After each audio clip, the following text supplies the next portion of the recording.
tôt quelque part dans le monde. C'est l'après-midi quelque part dans le monde. C'est le soir. Donc, aujourd'hui, on est à Saly et on a prévu de faire un live nocturne pour ceux qui habitent à Dakar. Donc, en fonction, en fonction du lieu d'habitation, on vous dit bonjour, bon après-midi. Du lieu d'habitation, on vous dit bonjour, bon après-midi, ou bonne nuit, bon dia, c'est bonjour. Dugg leen ci live yi. Actuellement, on a créé 2 supports. On utilise TikTok, Ndella Madior Diouf officiel, et on vous demande de vous abonner. De cliquer Madior Diouf officiel, et on vous demande de vous abonner. De cliquer et de partager, de tapoter et d'offrir des cadeaux. Live bi mu yéeg, surtout ñi nga xam ne ñu ngi États-Unis di reer wala doog wàcc liggéey. Ci Facebook, c'est Ndella Madior Diouf Safir FM. Partagez sur les autres comptes. Mais moi, je vais partager. Ce que de fait, je vais partager. Faites comme moi et faisons d'abord les partages. Faisons d'abord les partages. Donc, sur Facebook, c'est Ndella Madior Diouf Safir FM.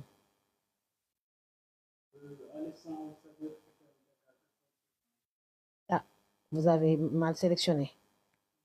Voilà, donc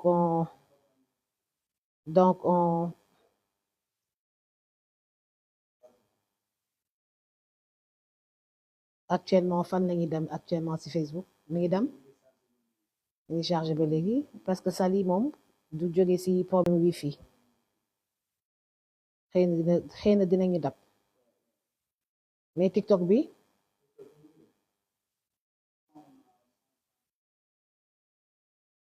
voilà animel waaw il faut les inciter à augmenter à tapoter na live bi jóg nag na live bi jóg ci TikTok bi su ko defee dinañ ko partager suñu paree YouTube Instagram un peu partout YouTube Instagram dinañ fa dawal affaire yi direct bu paree voilà mais nag di insister di ñaan ñi nga xam ne ñoom ñoo jëlaat image yi di ko dugalaat seen compte YouTube ñu bàyyi ko ndax image yi pour compte Safir FM YouTube la Safir FM TV sinon bon buñ signalé seen compte rek mën nañ ko bloqué te bëgguñ bloqué benn compte jàmbur kon nag nañ bàyyi di reposter image jàmbur yi waaw tappate leen partagé ko c'est Ndella bien sûr c'est Ndella ah kon xàmmewuñ ma waaw da nga tubaab bi nii moom macha allah xàmmewuñ ma wallaay ndeysaan c'est Ndella Madior oui c'est bien sûr c'est xàmmewuñ la c'est Ndella Madior depuis Saly depuis Saly parce que je me suis reposée un jour correctement ici à Saly ouais tu es trop belle blanc bi jàpp na la oh ma badiane elle est toute belle merci beaucoup jërë ngeen jëf gis ngeen badianu xale yi nu mu mel de wallaay ndeysaan présentement mi ngi Saly dafa reposé bu baax elle s'est bien reposée instant yi ñëwaat en forme on t'a pas reconnu ah xàmmewu leen ma ndeysaan xale yi yi ngeen may bëgg a jaaxal nag loolu tax xàmmewu leen ma Facebook bi connecté wu na actuellement si Safir FM Dakar 96.6 fa laa nekk de Safir FM Dakar 96.6 waaw na live bi ñëw nag waaw bismillah voilà 2 minutes rek dina ñëw 2 minutes rek ma indi ko lépp ci connexion bi la 2 minutes rek voilà Saly moom gëj naa fi 3 ans mais il y avait tout bu ma fi ñëwee je vois qu'il y a toujours des problèmes de connexion voilà Sonatel daal war naa góorgóorlu nag ak Saly nag war nañu yokk seen matériel yi yokk pylônes yi su ko defee ñëpp mën a jot ci connexion le problème de connexion à Saly ça n'a pas changé hein ça n'a pas changé donc da ngay jënd connexion am sa modem mais bon da ngay tumuranke voilà on va essayer de voir avec Starlink Starlink ndax nekk nañu Saly abonné à Starlink quoi je pense que ñoom ñu ngi partout de voilà acca bii ñëw na bu Safir FM bi Facebook bi ñu ngi commencé ñu xaar ma ñëw programme ko kon gars yi lu tax xàmmeewu leen ma nag loolu laa bëgg a xam waaw madame nee na lu tax xàmmeewoo leen ko dañu bëgg a xam exactement pourquoi xàmmeewoo leen ko waaw dafa gën a nekk xale wala li mu sol dafa rafet wala maquillage bi dafa rafet wala maa maquillé sama bopp tey waaw te moom mooy que boppam terminé maa maquillé sama bopp tey lu tax xàmmeewu leen ma maquillage bi nee nañ maquillage bi la dangaa jekk ba jën macha allah elle est toute jeune walaay ndeysaan loolu de waaw Facebook foog ñu partager ko gars yi tapoter live bi quoi waaw da ngeen di partager yow sa bopp tamit partager Facebook bi maa ngi ci nii dafa 5 partages ci Facebook bi waay 5 partages ci Facebook bi akum beautiful voilà partager leen live bi waaye mu yéeg partager leen TikTok bi partager leen Facebook yi waaw mu yéeg bu ñu amee 1000 abonnés yi waxtaan bi commencé 1000 personnes 1000 personnes suñu abonné suñu duggee ci TikTok bi waaw TikTok Facebook bi nag moom mun nañ leen muñal mais TikTok bi moom il faut 1000 pour commencer waxtaan bi waaw te ku dugg na partager ku dugg na abonné cliquez sur la cloche de la notification aimez envoyez beaucoup de cœurs et beaucoup de fleurs beaucoup de diamants Lady Sey moom mi ngi envoyé ay fleurs yu bari voilà macha allah envoyé leen fleurs yu bari ndax dañuy gonal waaw tey damay gonal ak yéen kon da koy jar voilà envoyez leen beaucoup de fleurs beaucoup de cœurs beaucoup de diamants faites vos transferts d'argent sur le 77 612 39 69 faites vos dons pour soutenir toutes nos actions qu'on est en train de faire et la bonne nouvelle c'est que la radio Safir Santé FM Dakar a démarré depuis hier et on est en synchronisation et on est en synchronisation avec Safir FM Dakar 96.6 à l'instant même mën ngeen ñu déglu en direct ci rajo en direct 96.6 ñu ngi synchronisé liggéey bi mi ngi ñëwaat normal waaw mi ngi ñëwaat normalement partager leen affaire yi Tata on est 2 cas à te regarder non 249 personnes 249 personnes na yéeg partager leen ko mu yéeg waaw na yéeg parce que les j'aime et les vues sont différents ouais.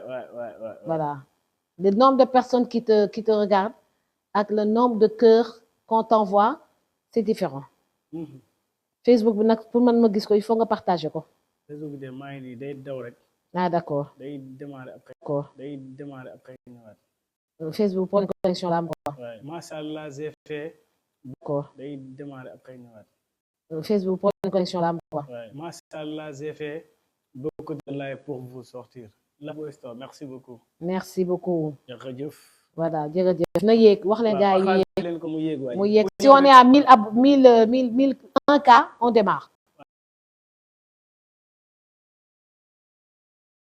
et on est en direct sur Safir Santé FM Dakar 96 balaa moom macha allah partagez les lives tey aw ma benn pression j'ai pas de Mbeda qui me perturbe j'ai pas de Victoria qui me perturbe j'ai pas de Sarah qui me perturbe j'ai pas de la nouvelle cuisinière on a fait la promotion de la maison à louer si vous voulez vous venir vous reposer on a beaucoup de maisons à Saly compliqué voilà ñu ngi si ñaata voilà ba léegi ñu ngi ci 220 ñoom dañuy bëgg ma dem tëddi yéen da ngeen bëgg ma dem tëddi de am na envoyé ay demande dafa ngeen partager voilà yéen da ngeen bëgg ma dem tëddi na yéeg ci kaw voilà est-ce que da nga nekk toujours en direct sur Facebook wala dafay day bloqué maa ngi nii direct nii yaa ngi direct mais di daw waaw day dem di daw amul problème kon ñu bàyyi ko rek nu mu def baax donc on se concentre sur TikTok waaw plateforme TikTok moo gën a oyof apparemment voilà on se concentre sur TikTok acca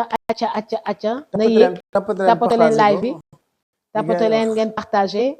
Des cœurs pour madame. yu bëri jox baax fu luxe. avec piscine. autonomie en énergie. voilà sangu ndox bu tàng. voilà toilette yu baax lal yu nooy salon yu baax. donc c'est complètement différent de la maison d'arrêt pour femmes de Liberté 6. gis ngeen sànq ñi di doon noppal bu fële di doxantu nañu Wangekoor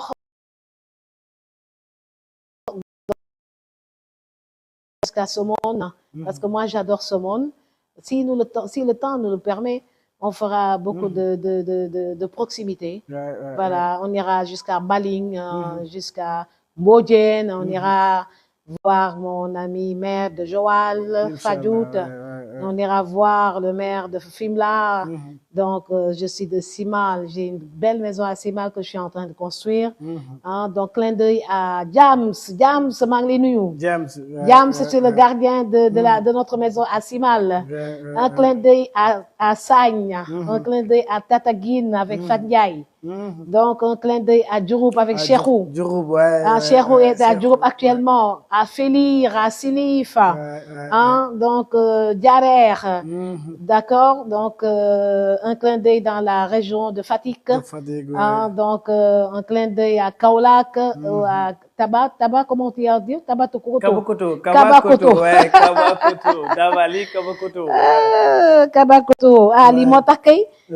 Oui lii moo tax gars yi dinañ la fa jekk kay. Lii moo tax gars yi ne waaw lii moom mel ni que femme mariée. lii de dafay ñëw femme mariée mais man gisuma benn kër fii laa. ak toogaay bi non si réseau bi la. si réseau bi moo tax mais gars yi ñu ngi envoyé. voilà donc madame vous êtes si. moi je suis de Diofior waa Diofior ñu ngi lay nuyu bu baax. waa Diofior c'est avant Fimela. avant Fimela. waaw Diofior c'est avant Fimela. Djilor mooy après Simal. Djilor voilà donc c'est dans ma zone. Je suis conseillère municipale là-bas. Donc c'est dans ma zone donc je vote à Simal moi pour les législatives. Les municipales et la présidentielle je vote Simal. Voilà mu nekk lu am solo. voilà donc gis ngeen ni ma bellee nii. parce que nit day noppaleku. nit. da ngay noppaleku. bakkan jàmm la bëgg. 8 heures de sommeil dafa baax si nit. ak naan ndox bu bëri. naan ndox bu bëri nit da ngay équilibré. reposer wu ak liggéey comme dit Ablaye Wade il faut travailler. Toujours travailler, encore travailler. Il faut beaucoup travailler. Seul le travail paye. soo sonnee nag da ngay dem tëdd nelaw reposer wu. wallaay ndeysaan. man reposer wu naa 2 ans et demi. soo sonnee nag da ngay dem tëdd nelaw reposer wu. wallaay ndeysaan. man reposer wu naa 2 ans et demi. à la maison pour femmes de Liberté 6. ma génn ñu ne ma xaaral dag ba si bari buy commencé def sa live yi xa nga xaar ba si kanam ma ne waa yéen. man noppaliku naa ba pare su ma génne du ma liggéey. wallaay. damay liggéey. wallaay. c'est mon travail. taal naa rajo bi démb.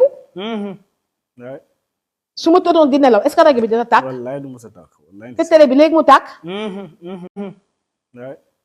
su ma tëddoon di nelaw est-ce que rajo bi dina tàkk. wallaay du mos a tàkk. te télé bi léegi mu tàkk.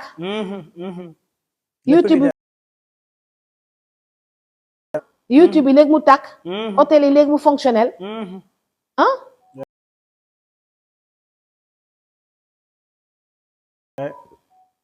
pourquoi tëdd di nelaw. lépp ngi jaaraat yoon kay. lépp day jaaraat yoon. waaw. merci beaucoup tapote leen live bi partagé ko on est avec la grande dame madame Ndella Madior Diouf merci pour les cadeaux léegi di commencé waxtaan bi. parce que moi je vois 226 ans. 242 man 242 laa gis. voilà mun na gën a yokk guddee na nag. 45 guddee na à Dakar mais Amérique. tëddaguñu. le travail continue ma belle merci beaucoup. voilà le travail continue bien sûr. daa mel ni réseau bi day. Amérique. tëddaguñu. le travail continue ma belle merci beaucoup. voilà le travail continue bien sûr.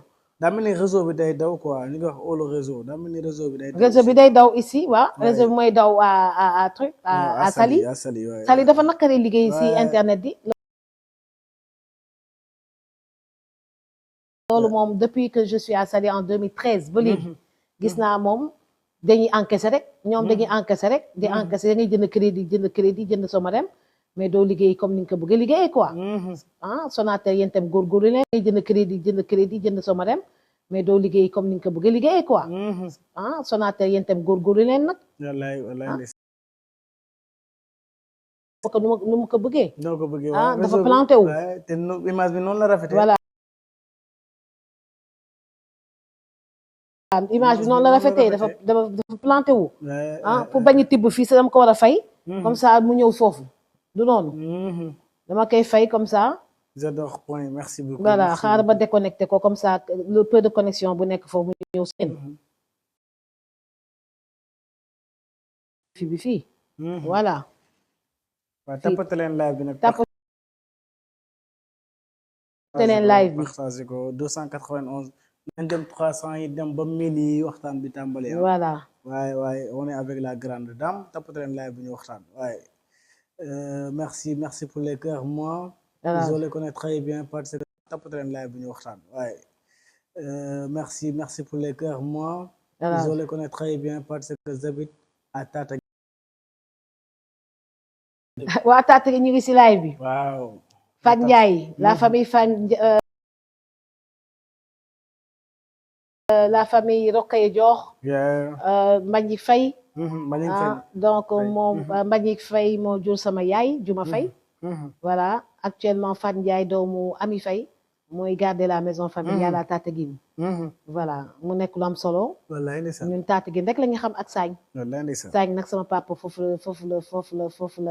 la ñuy defal kër bu mag une résidence secondaire et familiale entourée de champs foofu moo am tool bi moo am tool bu mag yi moo am tool yi mag yi moo am ni tool yi waaye sama côté maam yu jigéen tamit bàyyi nañ ñu tool yu ceeb yu bëri waay côté Diouroup waay waaw maam Ndella dafa doon béy ceeb waaw moi je suis une vraie sérère je suis une vraie africaine une vraie sénégalaise voilà donc dama am ay tool waaw kuy bàkkoo sama maam buur la ah soo amulee tool nga xam ne sa maam du buur wallaay dëgg la sama maam buur la ñu ne ana tool yi nga ne xamuloo fu tool yi ne kon sa maam du buur te muy dëgg wallaay ndeysaan dëgg war nga wax kenn mën na ko dindi une femme sama maam buur ana sa tool ma ne la tool yaa ngi wallaay mi ngi nii voilà te su ma neexee sa tibbal la si question réponse wallaay ndeysaan waa Tataguine nee nañ une femme très gentille quand elle venait à Tataguine moi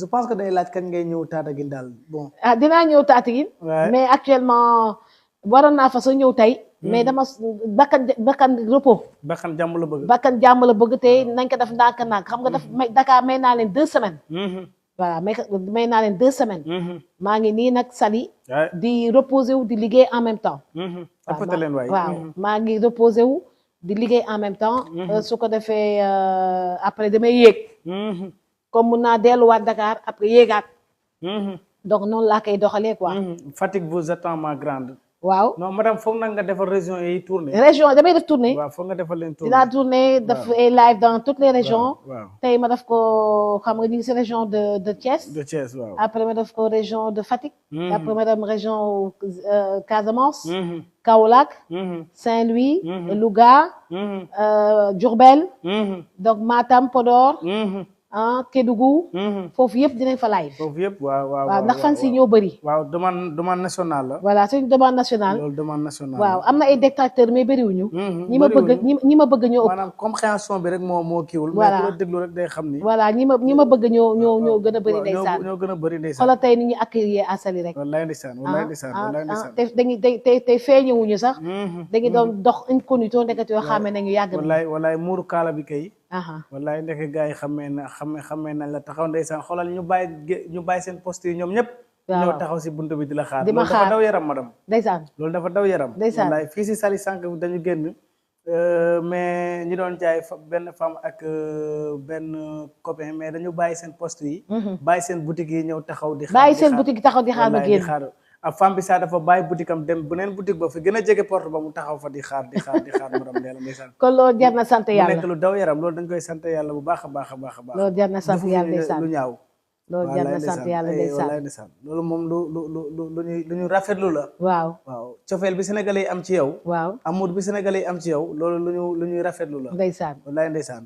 lu baax donc tapote leen joxe leen cœur. waaw ngeen tapote joxe cœur. vraiment vous êtes en direct. Voilà vous êtes en direct sur. ani sama waa team ñëw naa on est combien de vues très bien xoolu chat woon sa waa team ngeen ñëw partager affaire yi léegi. diaspora vous attend Zeyna tamit waa diaspora nee na ñu ngi lay xaar. waa Sénégal ñu lay xaar madame instant bi pare guñ ci Sénégal ana Zeyna Bamba. waaw Zeyna Bamba moom mi ngi États-Unis. mi ngi États-Unis actuellement. xam naa seet naa ko waaw. wallaay moom mi ngi foofu nii. seet naa ko waaw. Zeyna Bamba ku baax la ndeysaan. waaw ku baax la Lady Sey aussi moom mi ngi envoyé ay cadeau rek. ndeysaan waay na cadeau yi dugg. ñu ngi waaw na cadeau yi dugg waaw waa États-Unis nelawu leen de États-Unis nelawu leen de kon dugg leen. non duñ nelaw heure bi waa États-Unis voilà. waaw ñoom it nañ génn. bokk ci waxtaan bi ñu partager affaire yi mu yaatu. voilà ba 1000 personnes yi ñëw. waaw partager avec des cadeaux good life merci beaucoup. mi ngi yéeg 300 wala mi ngi ci 200 yi ba léegi. day yéeg 300 wàccaat di yéeg di wàcc. day yéeg di wàcc. Seet Sima TV kooku Simer la Simer kan merci beaucoup. macha allah. si tu viens en France tu vas loger chez moi. très bien Labo Store Labo Store waaw nee na boo ñëwee France moom ngay loger. amul benn problème. loolu on va faire une tournée. incha allah rabbi waay. on va faire une tournée bon faire. waa Mauritanie te suis.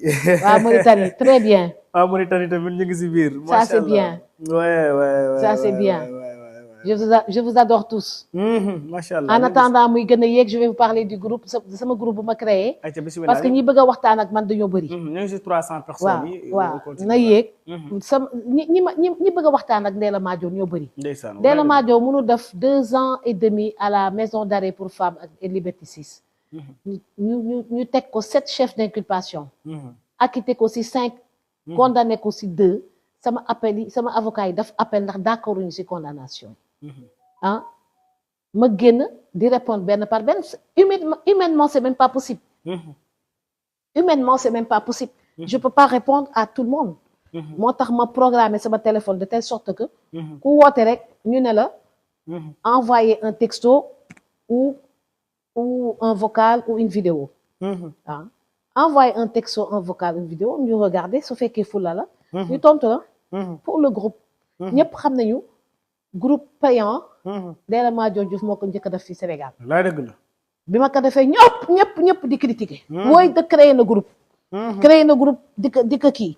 créer na groupe di ko ni ko xatee di ko fayeeku. léegi presque 3 ans après. tout le monde am na groupe di fayeeku. mais man sama groupe comme ni ko gars yi di waxee. dama def sélection ay nit VIP ñoo fa nekk ay VIP ñoo nekk sama groupe ay nit yu baax j'espère que c'est très bien chargé nag chargé bu baax ay nit yu baax ñoo fa nekk j'ai de bons contacts donc ça peut pas être gratuit sinon bu géttu bay lay doon waaw te mënuma am groupe géttu bay Ndella Madior du mos am groupe géttu bay boo àndul sax waaw groupe VIP kese donc l'inscription est à am groupe Guétou Bay. boo àndul sax waaw groupe VIP kese. waaw donc l'inscription est à 30 000 francs tous les 6 mois ou 120 000 l'année.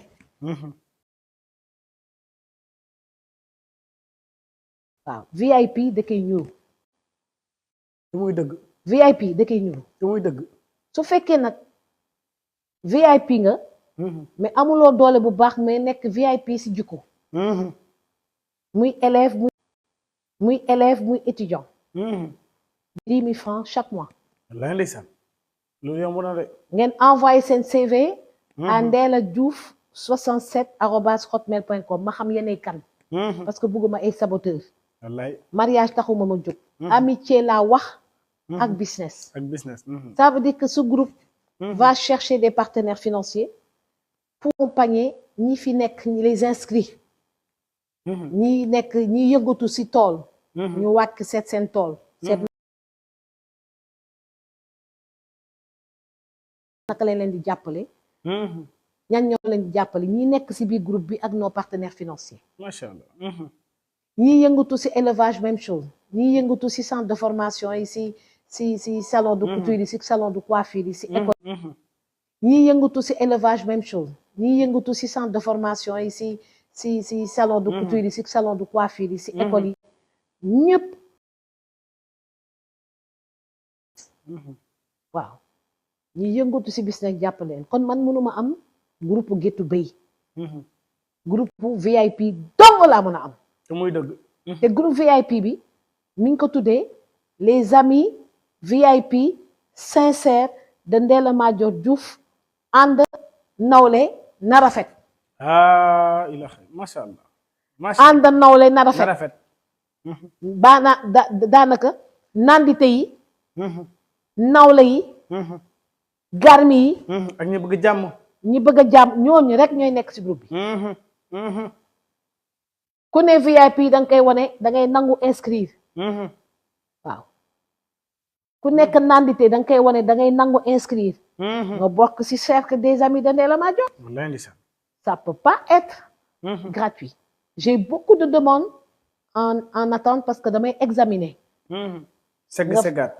seggaat dafa la entretien à distance wala face à face su fekkee yaa ngi Dakar su fekkee yaa ngi Sénégal kon du affaire caaxaan de non doo ñëw rek mu dugal la du affaire caaxaan sinon bojo yi dañuy dugg te man bugguma bojo waaw bugguma bojo donc gis naa seen demande yi mais na ànd ak paiement sur le 77 612 39 69 moom mu tëyee groupe amitié business de Ndella Madior Diouf waaw Ndella Madior Diouf bi nga xam ne ñëpp la ñuy wër su créé groupe am war ngaa fëgg si buntu bi nag de wala hésité nee na kii nee na j'ai des cadeaux pour elle de belles robes waaw na ñëw waaw les belles robes 77 612 39 69 da ngay envoyé message foofu rek voilà da ngay envoyé 77 612 39 69 ou bien au 77 740 30 16 740 wala nga ñëw si rajo Safir FM derrière la boulangerie jaune de Sacré-Cœur 3 derrière la boulangerie jaune Sacré-Cœur 3 à une maison de la maison de Mbaye Dièye Faye wala laajte kër Ndella Madior Diouf ñëpp xam nañ ko foofu donc c'est un immeuble en construction avec des antennes de radio sur la terrasse donc soo ñëwee soo ma fa fekkulee di nga fa fekk Sarah sama doom ñu ngi foofu yaa une équipe à Dakar comme ni ñuy relancer ni ngi taalee rajo Dakar noonu la ñuy taalee rajo Saly noonu la ñuy taalee rajo Simal noonu la ñuy taalee rajo Mbacké Kadior noonu la ñuy taalee rajo Touba international donc ba Porokhane ba ni nga xamante Cap Skirring Kédougou un peu partout waaw noonu nag bu ñu yokku waaw da ngeen di raxas xol yi ba mu set wecc ànd ak kii di liggéey wallaay ndeysaan waaw muy dëgg ànd kii di liggéey donc pour le groupe inscrivez-vous on discute ngeen dugg ñu liggéey wallaay ndeysaan c'est un groupe de business voilà même si vous voulez être associé dans une de mes radios vous serez la bienvenue machallah toute belle tata waaw machallah vous serez la bienvenue ouais toute belle parce que je dors dans une bonne chambre climatisée différente de la chambre de la MAF MAF moom ventilo moo fa nekk de xat ba bëgg a dee nag ventilo rek a fa nekk amul climatisation donc je suis restée 2 ans et demi sans dormir dans une chambre climatisée nga xam ne jaayante naa ko de jaayante naa ko de jox ma ay question en attendant moom ñu yokku instant moom gars yi ñu ngi apprécier waaw si li nga sol nii ak li nga mel nii macha allah li ma sol nii sali lañ ko commandé tey kon lii tey nga ko jënd tey lañ ko jënd fii ñu toogee nii Titi moo ko commandé ñuy livré ñu ko li nga sol nii tey nga ko jënd sali fii li ma sol nii amul dara lu jóge Dakar ak man waa ce sont fournisseurs yi sali la ñuy nekk mais aussi vous pouvez poser vos questions de képp koo xam ne soo am na question rek mën na ko am question rek poser question ma tontu la waaw mu tontu la waxtaan bi jolli ou bien su fekkee da nga bëgg a dugg par vocal nga dugg par vocal ñu jël la su fekkee da nga bëgg a dugg par ni ka xate encore vidéo nga dugg wala nga def texto akum liir ko waaw les Diomaye ñu ngi fii taxawar mooy benn kii la boo xam ne dañuy soutenir Diomaye ñoo créé benn panel si titre moom moo envoyé demande yi man koo jël mu ngi en direct allo asalaamaaleykum les Diomayistes maaleykum salaam sëñ bi ziar naa la bu wér. maa ngi lay delloo ziar ma bàyyi la nga waxtaan ak tata. Comment ça va? ah kii sama tata la sama yaay la ndax man seen kër laa dëkkoon kii seen kër laa dëkkoon ndax seen kër ak ñun suñ logé woon benn la boo taxee woon kër ñoom Tanfa Ndiaye ak kër ak sama kër benn la woon man doomu Tanfa Ndiaye laa doon àndal muy Fa Cissé man daaw ma gëj kër ga waaw foofu xam naa boo fàttalikoo nag maa Fa Cissé vas-y. heure bu sa yaay ñëwoon foofu man fekke naa sa yaay taan am mère Ami Faye ñoo ñëpp fekkee naa leen foofu noonu man 1999 la sam papa lañ ko andi Tataguine kon xam nga yàgg na buñ ñëwoon Ndella Madior ñëw na rek ñun ñëppay fàq dem ñëw seet si ko mu doon femme bu baax bu bëgg nit bëgg waa Tataguine bëgg ay doomu aadama di dox ci ay social nag bu ñëwoon foofu yaayam bu ñëwoon Tataguine nii ci kër ga yaayam mu ngi dëkkee woon ci bâtiment bi ne ci suuf yaa ngi fàttaliku bâtiment bu ñëwoon foofu man toog naa foofu ba tàyyi ndeysaan mère Juma bu ñëwoon ñun ñëpp dañuy ñëw foofu sëriñ beeg xaalis beeg yëpp ñun man dama si doon am man sama wàllu jom bopp man dama doon sa yaay daf ma doon may xaalis billaay mu doon man su ma la gisee damay kontaan parce que damay mel ni sa yaay laay gis parce que man lu ëpp man sa yaay laa doon gis waaw lu ëpp sa yaay laa doon gis mère Ami Faye waaw moom laa di moo tax man heure bu ma la gisee rek sama xol bi day sedd guy ndax lu baax li nga xam ne moom la sa yaay def Tataguine yow aussi nga ñëw jaaraat ci loolu kon xamal ni lépp lu la arrivé si àddina rek yow jaar-jaar la booy jàll mais fi sa papa taxaw fi sa papa jaar yow di nga fa jaar soobee Seydina Mouhamed ndax jàmbaar nga man ñëw naa ba sa rajo déposé fa ñëw naa jóge naa Tataguine jour boobu guddi lañ ma woo Porokhane ma quitté Porokhane ñëw déposé sa rajo ndeysaan ma waroon faa jël ñu jëloon ma fa pour toog nee na bi nekk Dakar wala bi nekk Saly bi nekk Saly laa ñu côté mairie bi waaw boobu laa ñëwoon affaire togg lañ laa déposé woon foofu noonu man daal dama lay ñaanal gudd fan ak wér nga continuer sa liggéey te xam ni yow jàmbaar nga te mën nga am li nga bëgg si réew mi mën nga ko fee am waaw li nga bëgg si réew mi nit ñi bëgg nañ la nit ñi fonk nañ la nit ñi respecté nañ ndax sa jàmbaar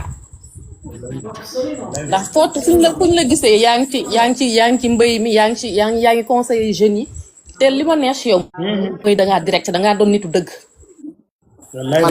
man looloo ma neex yow boo gisee man bi ma lay topp defe naa bi may ñëw seen kër xam naa bu ñu may def CICP ndax man Tataguine CICP defee naa ko fa ba CM2 comprendre kon yàgg naa famille bi man xam naa leen bu baax ñoom Pa Doudou Faye man famille bi ñoo ma yar ñoo ma yar Tataguine ñoom yaa Daba Sarr ñoom yaa Daba Ndong ñi ma lay limal ni ñoo nekk magi Tataguine yoo xam ne ni képp koo xam ne am nga problème Tataguine képp koo xam ne am nga problème Tataguine ñoom ngay jëli kër googu ngay dugg ñoom ñooy régler sa problème te ma sàmba du yëpp ma demba du jëkk kon kii dafa judd ci sutura ndeysaan da nga judd ci sutura juddu ci ngor juddu ci fulla ak fayda kon lépp loo xam ne yow am nga ko wala gis nga ko ci sa dund rek barke Seydina mu xam ne tata da ngay jàll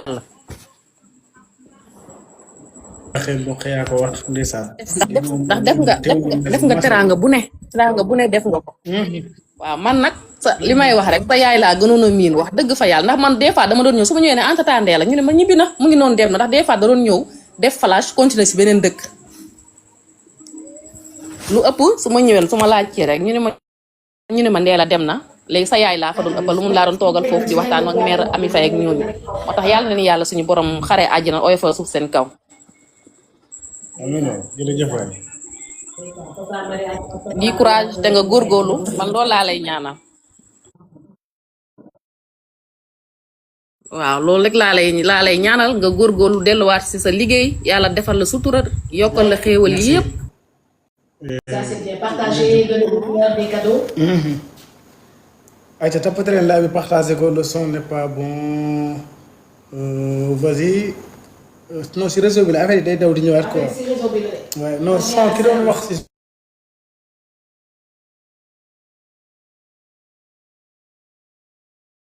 vient cette joie de vivre machallah ki ne la ma grande d'où vous vient cette joie de vivre machallah. Je suis naturellement comme ça. Ouais. Je suis naturellement comme ça. Ouais. Même à la marche, j'étais comme ça. Hein. Donc, moi, je suis une femme qui sourit. Je suis une femme... man sama noonu dama lay yërëm. lan dama lay yërëm parce que damay comprendre lu tax nga mer. ndax da nga bëgg a mel ni man da nga ma fan donc mënuloo jot ci man mënuloo bëgg a xaritoog man doo ma gis. nga mere ma mais aw ma noonu. lan li ñu wax samay noonu la dañuy wax nii rek. voilà dañ la fréquenté. j'ai ma joie de vivre c'est naturel en moi. nee na je suis à Sindia je lui livre les robes à Saly ah waaye c'est possible. d'accord. waaye c'est possible. ma jox ko 600 77 740 30 16. 740. ma am sama ma resté toute une semaine à Saly. 740 moom sama affaire moom je dois rentrer à Dakar demain mais je peux rester encore 2 ou 3 jours. neex na de Saly neex na de. Saly neex na trop. neex na de. Saly neex na trop. neex am na jàmm daal. waaw am na jàmm ak salaam. voilà te bakkan jàmm problème bi rek mooy connexion. loolu rek mooy seen problème moo tax affaire yi di daw di ñëwaat. voilà problème bi mooy connexion demain je vais appeler.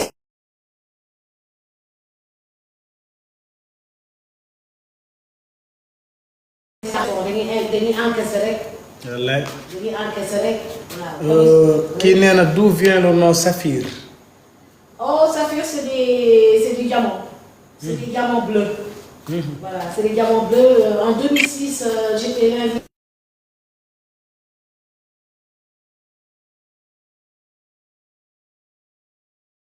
de la radio Saphir FM.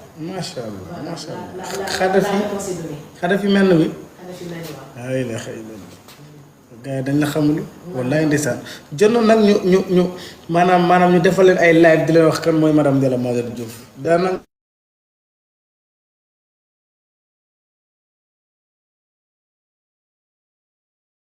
ko def il faut mu continuer ndax waaw xale 2000 yi xamuñu Ndella Madior xale 2001 yi waaw il faut ñu wax leen exactement kan mooy Ndella Madior comprendre nga waaw loolu moom léegi moom mooy doon sama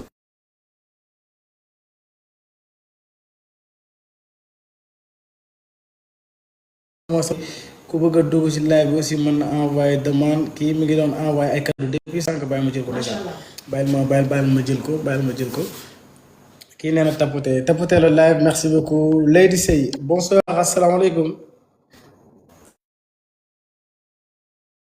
demal na kii mooy Sonko bu jigéen ci dëgg rek lay dox Sonko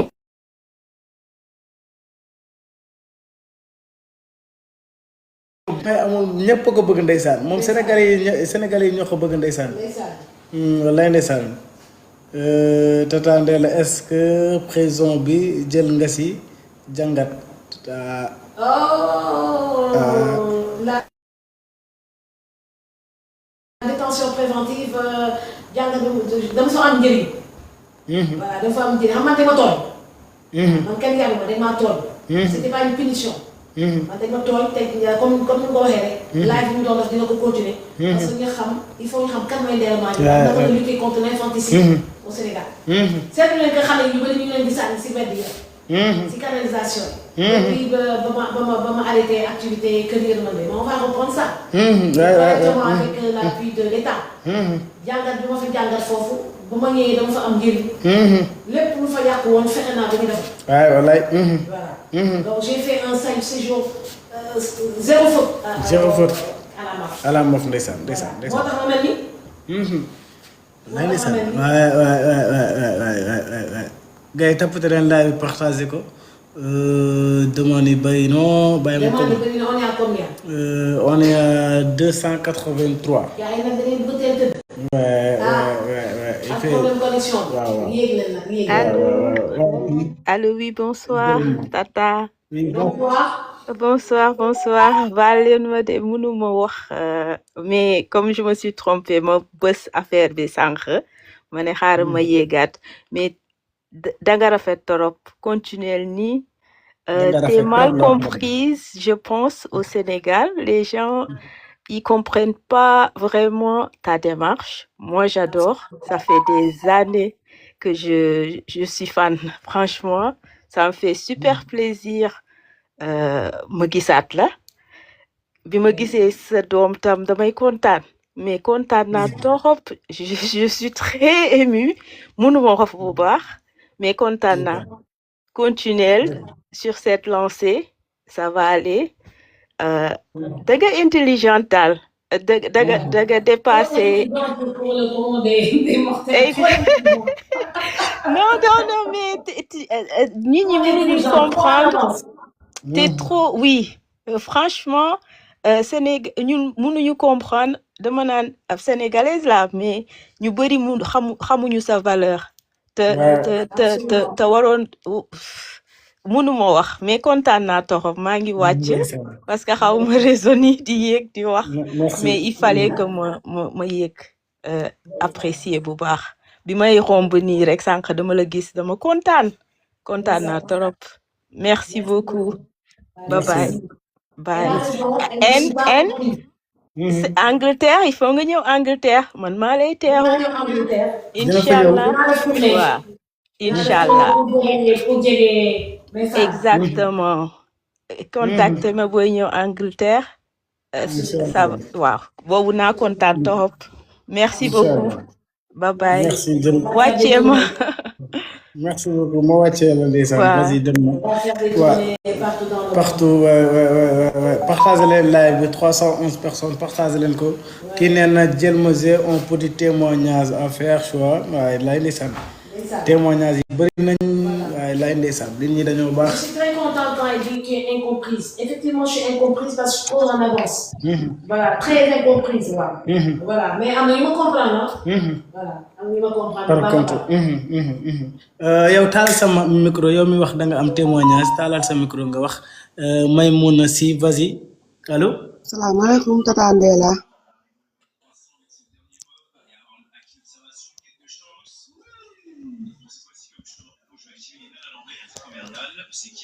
À la radio. Oui,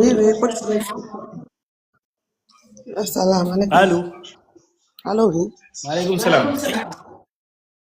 Tata Ndella ça va. Ça va très bien. Est-ce que yaa ngi may dégg bu baax. D'accord.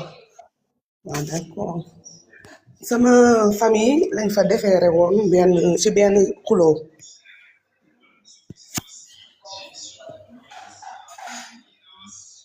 maanaam këral la woon suñu famille ak beneen famille. ñoom bint si ñu defeere leen foofu direct.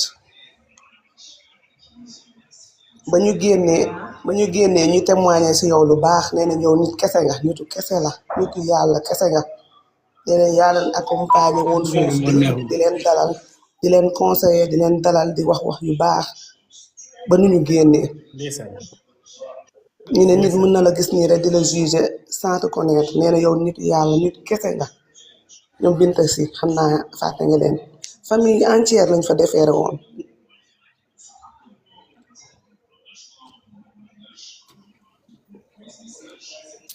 allo. bilaay boobu ba léegi nag te man dama la yàgg soog ndax man li ma gën a bëgg ci yow mooy sa teint naturel bi nga bàyyi ci yow sa teint bu naturel bi. man loolu laa gën a fonk ci yow. muy dëgg. nga tubaabe bëgg sa bopp. man loolu laa gën a fonk ci yow sama famille jógee foofu nga accueillir leen dalal seen xel ba nu ñu génnee ñu toog ci benn tour de famille ñuy waxtaanee sa wax. depuis jour boobu mais chaque jour tu ne manques pas à mes prières. maanaam Tata Ndella fee mu nekk yàlla na ko fa yàlla génne. ba yàlla def nga génne ma am ci mbégte torop ma kontaan ci. lay ñaanal gudd fan ma lay ñaanal wér gu yaram di la ñaanal lépp loo yootu yàlla na nga ko jot. fépp foo jëm waaw yàlla na la yàlla nit fépp foo jëm yàlla na la yàlla nit yàlla bu benn noonu am sagoom ci yow. waaw loolu laa lay ñaanal man moom dama kontaan ci yow te dama la bëgg te yàlla tax. waaw ok ma lay jaajëfal bu baax merci beaucoup. macha allah borom xolu jamaa ji mais madame témoignage bi dafa bëri li ma koy dégg à chaque fois. gars yi dañuy wax ni maanaam ñi nga xam ne fekk nañ la Maf Liberté 6 da nga leen accueillir dalal leen comme xam nga maanaam dalal seen xel dindi stress bi waaw yow yaa tax ñu ñeme en fait yow yaa tax ñu ñeme. su ñu ñëwee dañuy ragal. waaw maintenant su ñu gisee ku mel ni Ndella Madior adapté wu ñu dajeeg moom boutique dajeeg moom infirmerie. buy reetaan di kafa nit yi après dañuy dal. voilà. wallaay ndeysaan te dama may ñu bëri fit foofu ndeysaan. te maanaam ñoo xam ne ñii dañu woon xaru ñii mënuñu woon supporter. mais dama gaañu yow doo seet si Ndella Madior. wallaay ndeysaan. gis nga ko mi ngi nii toog jàpp ñaamul. donc ak nga gis rek ñu commencé adapté wu ku ma waxtaanal nga dal. wallaay ndeysaan. waaw vraiment ku ma waxtaanal nga dal. ndeysaan. témoignage boobu dama ko gis lu bëree bëree bëri nee nañ Ndella Madior Diouf bi ñu doon gis si télé yi di ko dégg si rajo yi yaakaar maanaam amul maanaam bu ñu la gisee foofu dañu am mbégte dèjà ay fans lañ après rax si doon bi yow yaay ñëw di leen dalal mu nekk lu leen neex femme bi témoignage boobu la def te loolu dañ koy gis à chaque fois muy répété di répété ñoom suñu ñëwee dañuy wax arrivante yi ñëw nañu arrivante bu ñëw rek su may dem infirmerie damay daggee arrivante yi mais su ma xoolee rek avec admiration ak respect. su ko defee dama leen di dalal. ndeysaan. conseiller leen rek ñu ñeme. ndeysaan. conseiller leen rek ñu ñeme ndeysaan. après le lendemain on se retrouve à la détention on se retrouve à la boutique. ñenn ñi ñëw. oh kii mi ngi léegi kii envoyé na xaalis pistolet xaalis bi la la yónnee. piu. voilà noonu la war a demee. noonu la war a demee. envoyé leen beaucoup de cœur beaucoup d'argent. donc beaucoup de diamants. Et vous pouvez faire vos dons également au 77 612 39 69 et même le 77 740 36. Donc jàppale financièrement mes actions. Tout ça c'est possible. Voilà. En fait, il y a quelqu'un qui est à Sindia qui a offert des habits. Voilà. Styliste tamit mën nañu indi seen yére ma solal leen ko. waay jaayal leen ko. styliste yi waay mën naa ne. styliste ñëw mën nañ ko def. maison de couture. ñu bëgg publicité aussi. voilà ñi nga xam dañuy maquiller tamit mën nañu ñëw. maquiller ma après ñu joxe seen numéro de téléphone pour ñu am seen client. On a démarré ce live avec un spot pour ceux qui veulent venir se reposer dans les régions. de Saly à Cap Skirring. donc moom la ñu tàmbalee di ngeen ko gis dans les statuts. dans.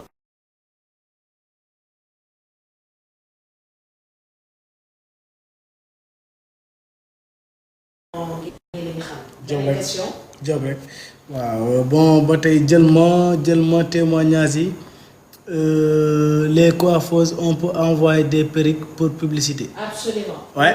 Mu ngi indi perruque.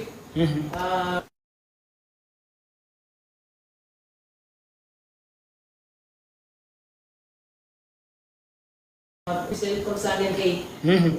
J'ai une grande boutique chez moi. Au 3e étage. Très grande boutique. waaye bu mag a mag. On va 300 mètres carrés. On va faire des étagères comme ça pour ñëw exposer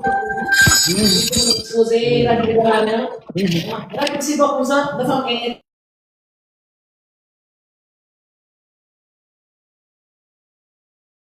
étage et masculin. Les produits de beauté gis ngeen démb ou barki démb def naa produit de publicité produit de beauté. Donc léegi rajo ak vente en ligne la ñuy mélanger quoi. animateur yi seen bopp ñoom ñooy jaay produit yi.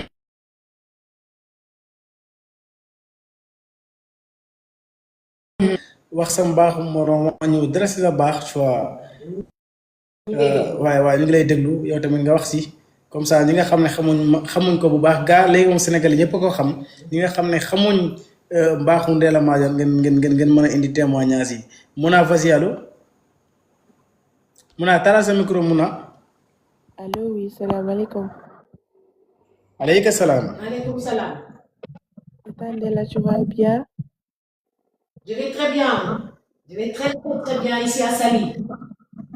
Alhamdulillah. En fait, man li ma bëggoon témoigner mooy gentillesse am parce que man j'étais au tribunal donc on a vu la force qu'elle a et franchement ni mu mel moom rek moo ko mel ci àdduna parce que elle était avec dafa àndoon na gëm yàlla ak courage am gëm-gëm franchement on était là-bas mu ànd ci gëm yàlla xàddiwul tàyyiwul saalitul aussi franchement mu baax nekk bu baax après mu tourné bi mu paree ci moom laa gisee nga paree nit ñi ñëw di ko nuyu franchement elle était sociale baax amul benn problème man liñ koy waxal nii franchement je sais pas mais elle est pas comme ça Ndeela ku ko xam-xam ne dafa bëgg njaboot dafa bëgg xale dafa bëgg dimbali nit franchement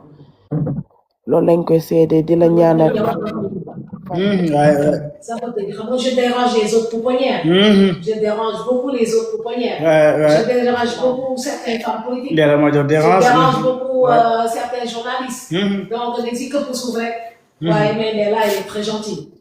voilà di ko ñaanal gudd fan rek yàlla bàyyi ko fi yàlla may ko lépp lu mu bëgg incha allah parce que c'est une femme battante c'est une femme forte c'est une femme forte elle a traversé beaucoup de choses et là elle est là devant nous en train de franchement de nous submerger de bonheur dañ koy ñaanal yàlla rek yàlla bàyyi ko fi yàlla gën a yokk xéwal yi incha allah incha allah rabbi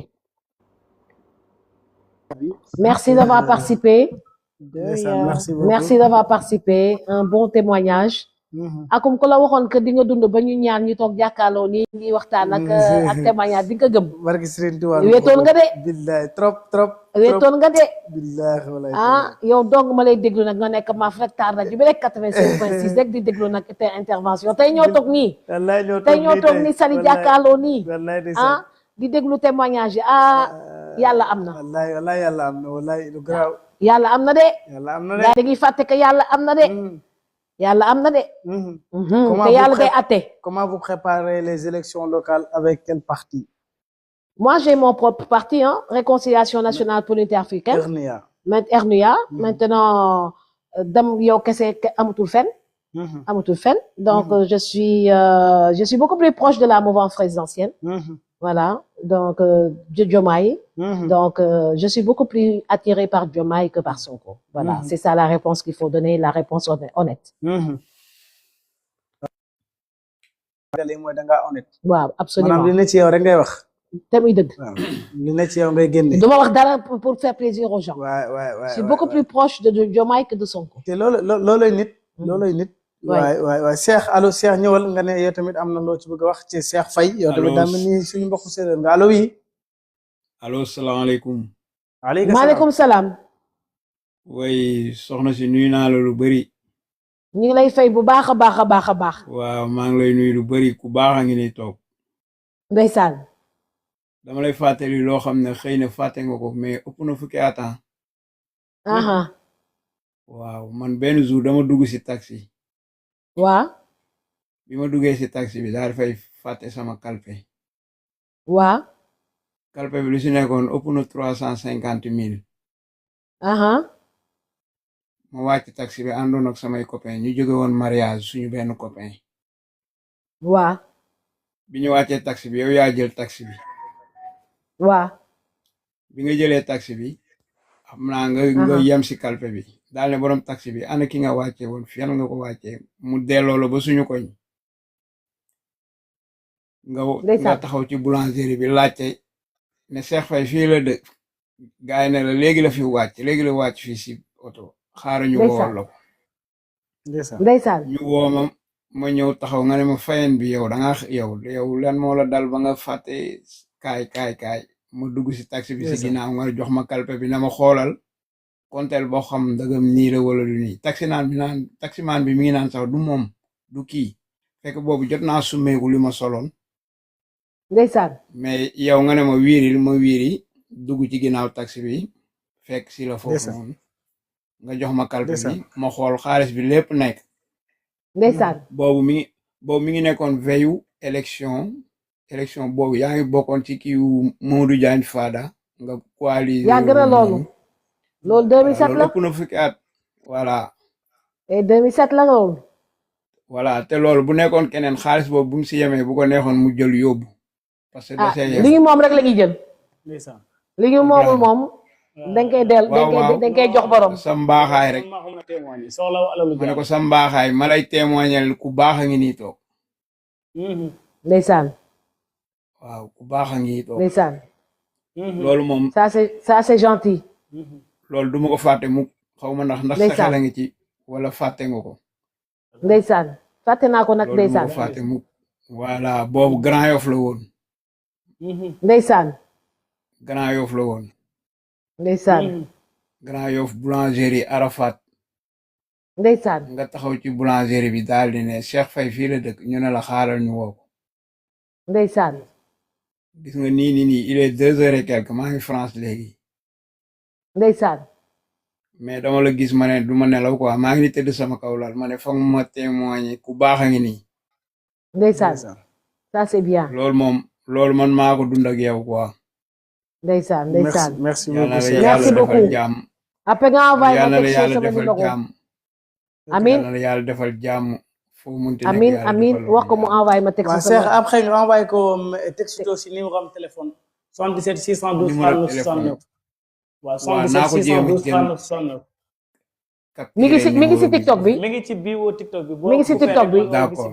def naa 3 numéros si TikTok bi waay waay D'accord 7 ans beeg yooyu yëpp Merci beaucoup. boo dugal Ok, envoyé rek dinaa ko Diouf. jot waaw dina ko gis ok merci beaucoup et bonne soirée merci beaucoup Merci beaucoup, yow Diouf. ndeysaan Allez, merci. da ngay gën macha allah ñëpp a kontaan li for na billaay billaay li dafa for madame Ndella Madior yëpp fàtte woon na ni sax def na ko ah fàtte naa ko sax waaw te loolu dafa bëri il y a eu trop de choses dans ma vie waay loolu dafa bëri ñuy témoigner sax Waaw. ay tamit dafa bëri bu mu kenn mënu ko compter mus naa dem benn si parcelle fekk ban xawmatuma sa ban élection la woon ma dugg si kër gi kaw ko ne ma madame Ndella Madior xàmmewuloo ma ma ne ko xàmmewu ma la de mu ne ma xàmmewuloo ma mu ne ma yow dañuy sàccoon sama kalpe marché Tilène bi ngi fi ngi jaay fruit ma ñëw wax la ko nga tibb si sa saak xaalis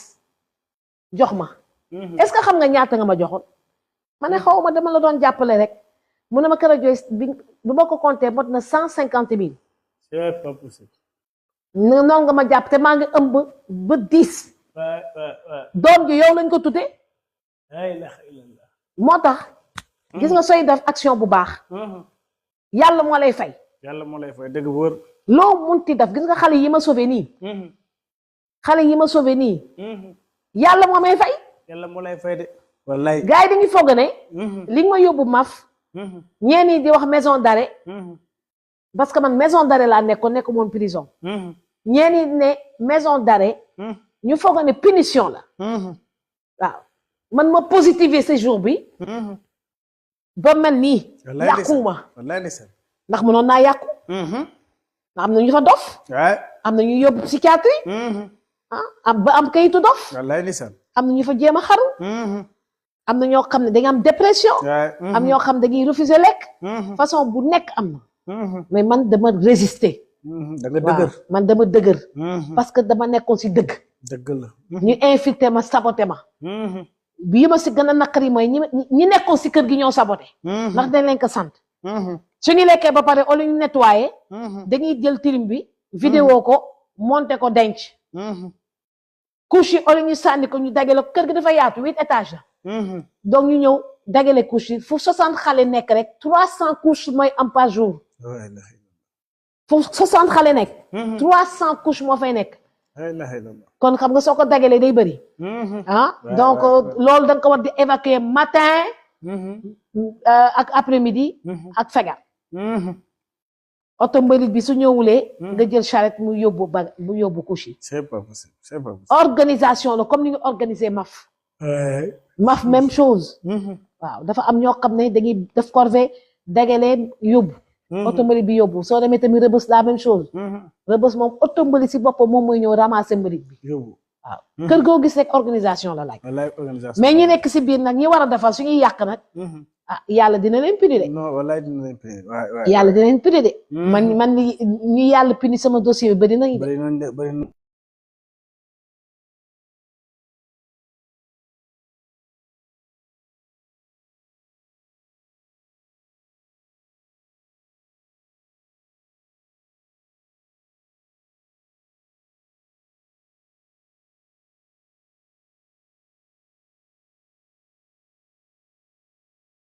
de Boursine la si deretu Samoon Faye la wait waaw merci beaucoup Lady Sey merci beaucoup pour les ok témoignage yi nga doon wax nii waaw ça me rappelle am na lu ma la fàttee wax aussi temps yi may def la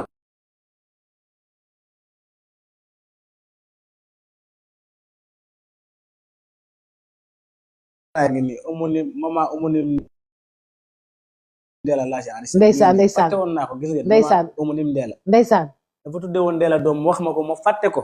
ndeysaan ma fàtte ko. ndeysaan Gàmbi am nga fa turandoo. madame ndeysaan fàtte woon naa ko. turandoo yi bëri nañ li nga fi wax turandoo la sama xel dem ci turandoo yi bëri nañ mi ngi nii ndax sama doom yi moom ñoom ñëpp sama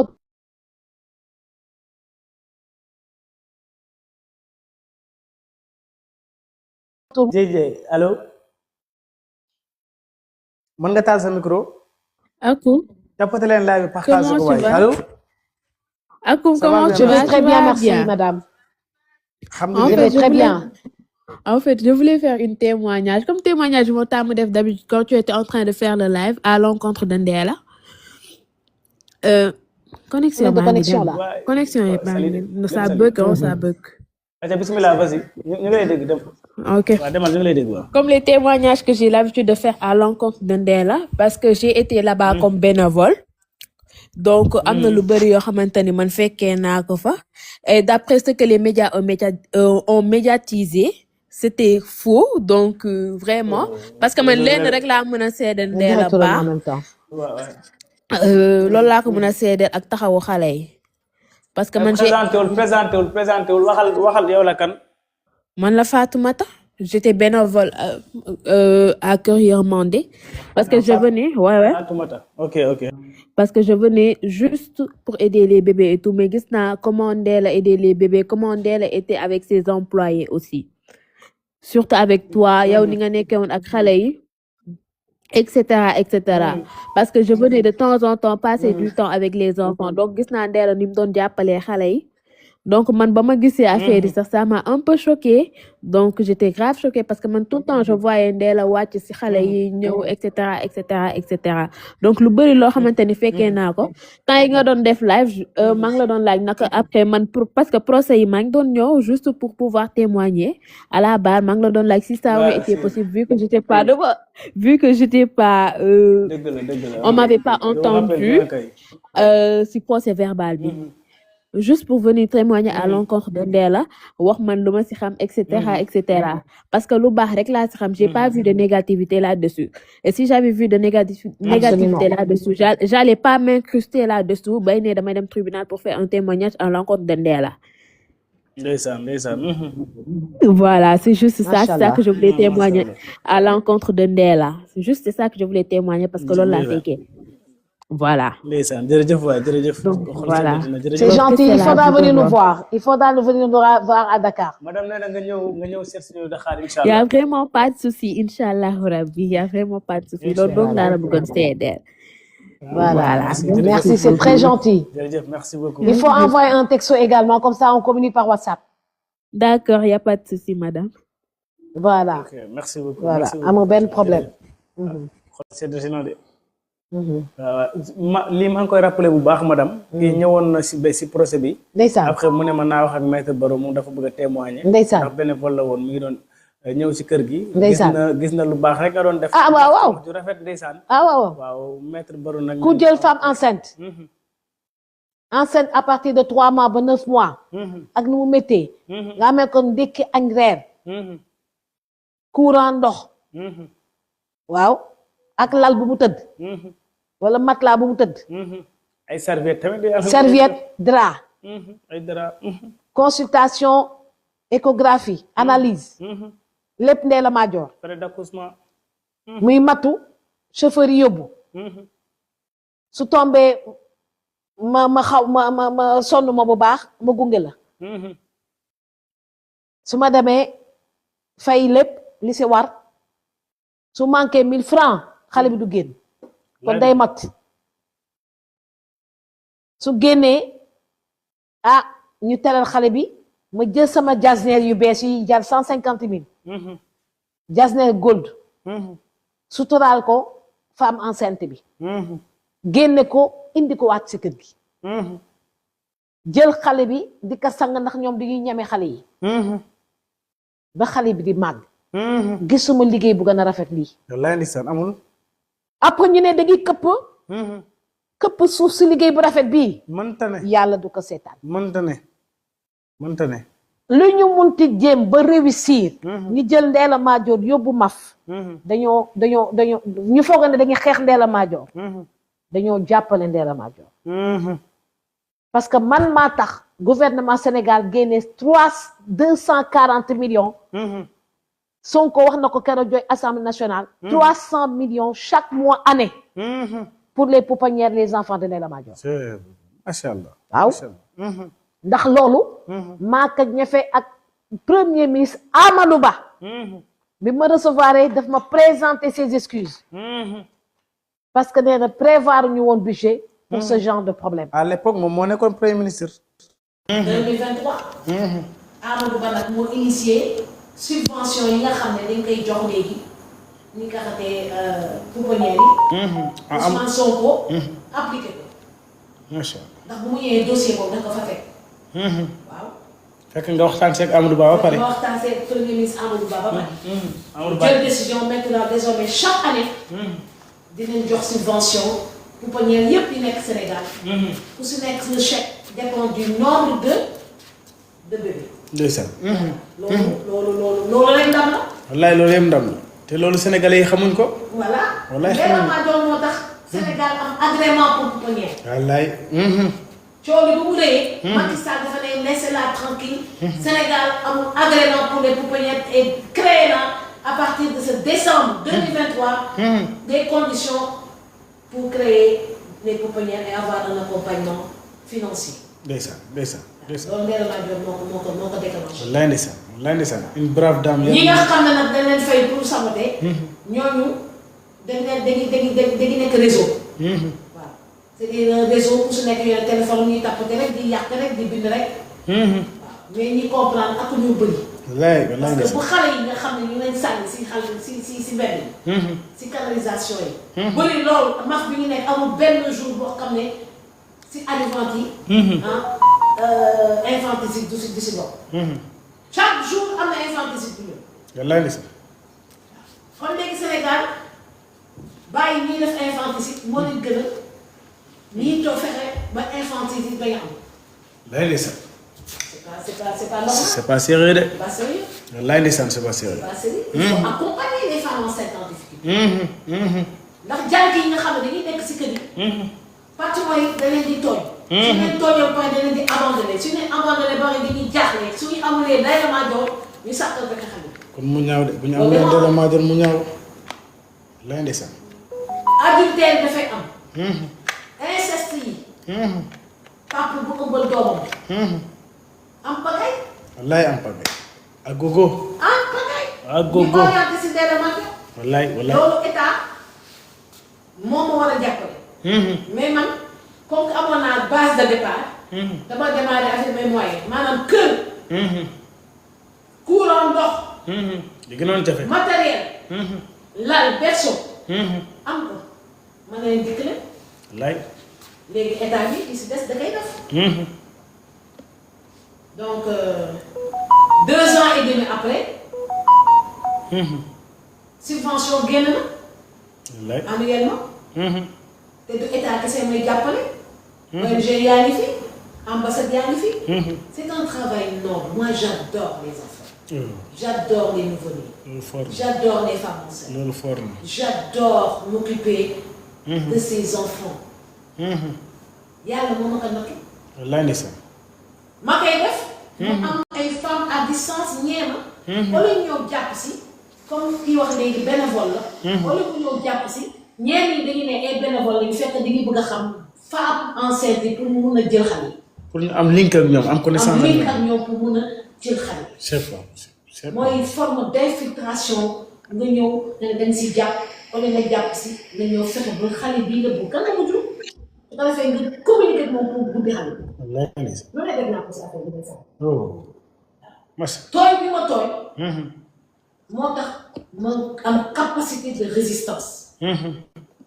de résister ndax xamoon nga ne ci dëgg nga ne xam si dëgg laa rek sama ginnaaw bataan amul sens interdit Sénégal fu ma neex laay dox wallaay heure bu ma neex laay laay heure ban heure la il fait 1 heure moins 1 minute fu ma neex laay laay ouais amul sens interdit Sénégal wallaay ndeysaan fu ma ko sentiree ma dóor ko su ma sonnee ma nopp jàkkaarloog nit yi ñi koy def progressivement ba finalement on peut pas satisfaire tout le monde c'est mais impossible majorité bi dinañ comprendre ils ont compris ils savent que ça c'était un sabotage wallaay parce que Ndella bi 2023 ak Ndella 2026 gis ngeen différence bi wallaay parce que je me suis reposé dégg nga bëri bi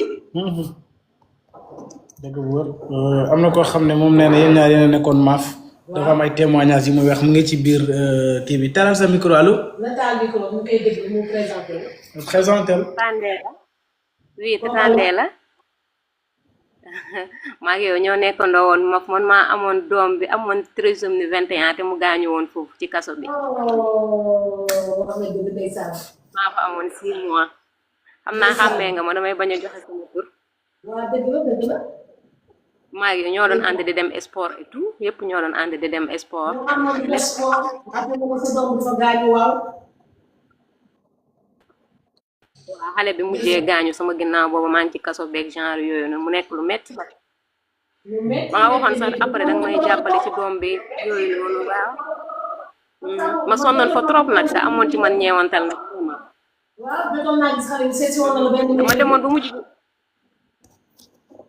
waaw mujj bi dama demoon ba dama dépressif woon ni ma nekk fii yëpp maa ngi doon faju dëgg la branché ko bu baax wallaay li ma nekk fii yëpp maa ngi doon faju même temps yi ñu yokk ventilo yi te nga waxoon ceeg genre yooyu yëpp loolu yëpp man la fa la ma fekk mooy tàngaay bi mu ñu sonalee woon foofu rek tàngaay bi sonal ñu fa trop mais nga wax kaas ba ñu yokk ventilo li nga xamante ne ni moo fa am lu baax li nga fa doon def lépp wax dëgg yàlla foofu la ma fekk wax dëgg yàlla nee nañ nit moom boo xamee lu baax wax ko daal pour nit ñëpp mën a xam ne nit ku baax nga vraiment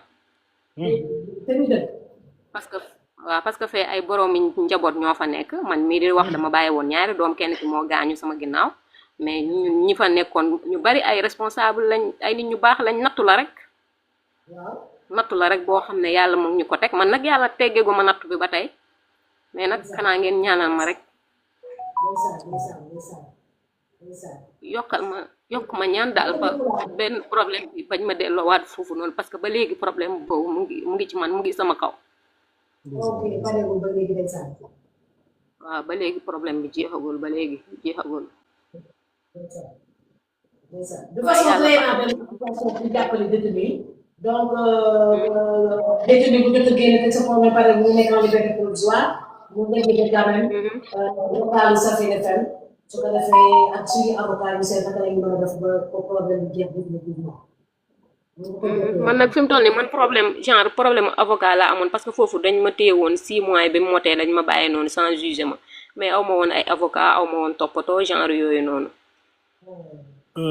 très bien léegi moom dafa def benn association boo xam ne pour jàppale ñi nga xam ne ñu ngi maaf liberté 6 wala ñi nga xam ne aussi gën nañ mais ba tey dañ leen may liberté provisoire mën ngeen jege si këram immeuble Safir FM Sacré-Cœur 3 ginnaaw boulangerie zone comme ça boo leen ñëwee moom Ndella personnellement dina ci jéem a waxtaan ak ay avocat am xool nu mu ci jàppee incha allah rabbi d'accord léegi nu ñuy def ba joindre ko waaw numéro baa ngi noonu si bio bi am na 3 numéros yëpp ay numéro madame la ko boo ci woo rek incha allah di nga ko jot envoyé texto moo gën quoi y a trop d'appels boo envoyé message rek incha allah dina la tontu.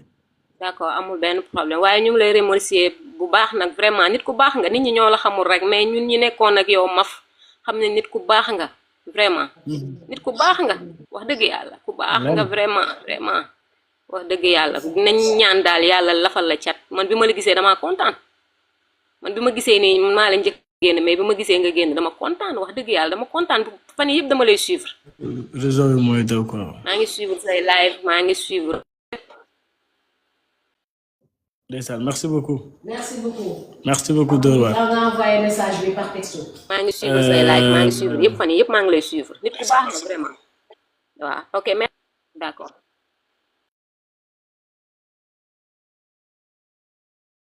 dem na abonnez, partagez, abonnez et donnez des cadeaux et faites vos dons ouais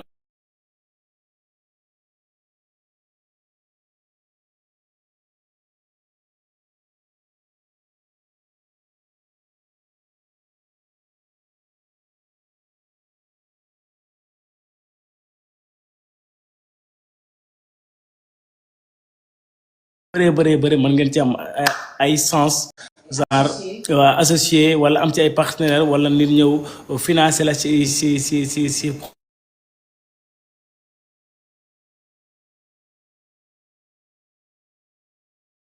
projet ñoom tamit ñoom ñu ngi ci groupe bi waaw ku bëgg a bokk ci groupe bi rek ñëwal 77 612 39 69 77 612 39 69 comme ça ñu xool boo envoyé message rek dinañ la tontu incha allah rabbi mais nga identifier ci message bi wan ne ni carrément ci groupe bi nga bëgg a bokk comme ça ñu waa Sonko ñu ngi ci kii vidéo waa Sonko ndeysaan ah non ñu ngi leen di nuyu waa Pastef ñu ngi leen di nuyu bu baax a baax waaw waaw partagez leen live bi s'il vous plaît ñi nga xam ne aussi am nañu ay cœur ñu envoyé cœur yi comme ça affaire yi yaatu il fait 1 heure passée de 5 minutes toujours ñu ngi fii Sali waaw ànd fi ak la grande dame partagez leen live bi ñi nga xam ne aussi am nañu ay questions mën nañ poser seen questions yi comme ça ñu tontu leen vite fait bien fait wala ñu envoyé demande ñu jël leen en direct waaw. leneen doon mosal rek gonal la woon daal. waaw gonal la woon waaw donc maa ngi dem tëddi. waaw après ça fait 48 heures nelaw. billahi dafa papa moo jóge woon màkk. lundi sax damoon si gàmmu gi donc il fallait que ñu barkeelu tuuti rek. balaa ñuy tëdd. waaw mais là ñu ngi leen di gërëm di leen sant. Donc, on fera des lives en fonction de notre emploi du temps. On peut faire le live le matin à 10h, comme on peut le faire à 16h, on peut le faire à 21h, comme on peut le faire la nuit. Ça dépend si humour bi quoi. Voilà, ça dépend du temps. Ouais, du temps, ouais. Du temps, surtout du temps. Voilà, parce que nit bu ñu yem di live, on a des choses à faire. Taal bi si rajo démb. Sali la tonne, taal rajo bi. D'accord, ouais. Voilà. Actuellement ñu ngi déglu 96.6. donc bu nekk lu am solo. kon liggéey rek. wallaay liggéey rek. toujours travailler encore travailler. beaucoup travailler donc comme nous le conseille le président Abdoulaye Wade. Il a son temps. mais il travaille toujours. Ouais. Il est présent dans les réseaux sociaux. Ça c'est un grand homme. Voilà kon ñu ngi leen doon gërëm ñu ngi leen di gërëm di leen sant. et on se donne rendez-vous demain. Inch'Allah. On se donne rendez-vous demain. On fait des vidéos, on fait des lives. Inch'Allah. Voilà. Et vous nous suivez, on prépare également une tournée nationale et internationale. Inch'Allah, voilà. ouais. Comme ça, on sera en contact avec tout le monde. Ouais. Au revoir et à demain. Merci.